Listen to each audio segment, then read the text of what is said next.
欢迎来到新闻频道。当您订阅频道时，演员们会很高兴。从纯粹到坚韧归路归晓，谭松韵如何以情感共鸣重塑现代女性理想形象？当速食爱情成为时代症候，谭松韵在归路中塑造的归晓却用10年如一日的执着撕开了一道情感裂缝。这个会为初恋保留心动，在产检单上独自签字的投资总监，以清醒的沉溺颠覆了传统女性叙事。她不是被动的等待者，而是手持婚戒的冲锋者；不是牺牲自我的警嫂符号，而是与爱人并肩的同行者。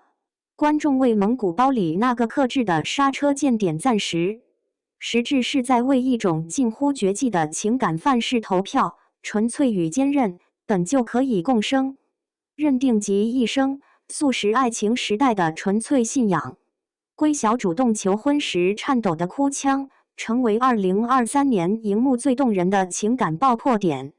当同龄人在相亲市场计算筹码，这个角色用10年空白期践行着陆延辰3个字就是标准答案的纯粹逻辑。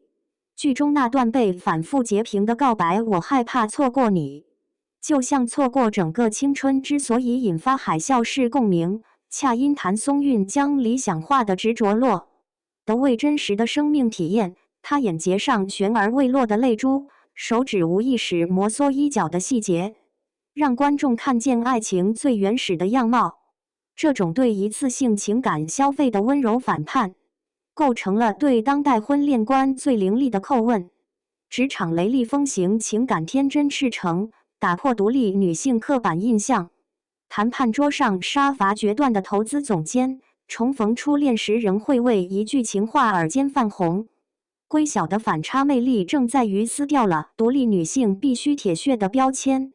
导演用交叉剪辑呈现她上午冷酷驳回合作方条款，下午却在消防站偷看陆延辰训练的画面。这种叙事巧思解构了非黑即白的性别叙事。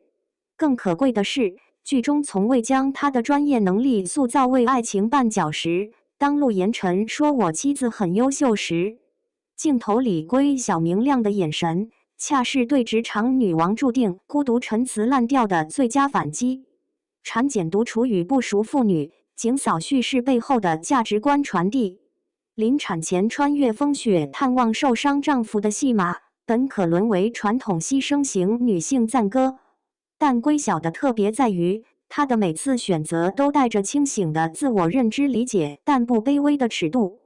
在产房外那句你去吧，我习惯了中达到极致。观众调侃一家3口演出了我们不熟的背后，是主创对特殊职业家庭关系的诚实呈现。陆延辰没把妻子理解视为理所当然，归晓也不因丈夫缺席自我感动。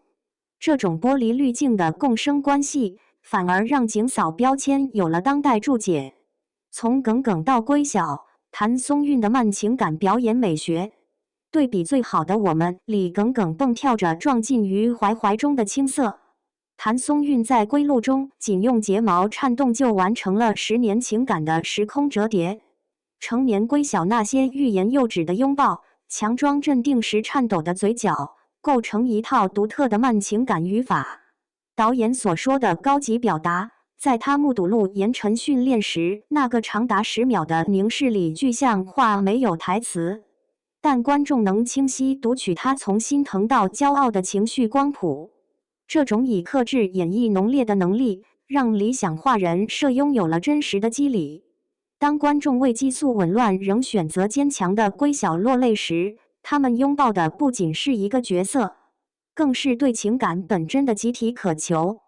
在这个计算投入产出的时代，归晓的存在证明，最奢侈的不是玫瑰钻戒，而是明知前路艰难仍说我等你的勇气。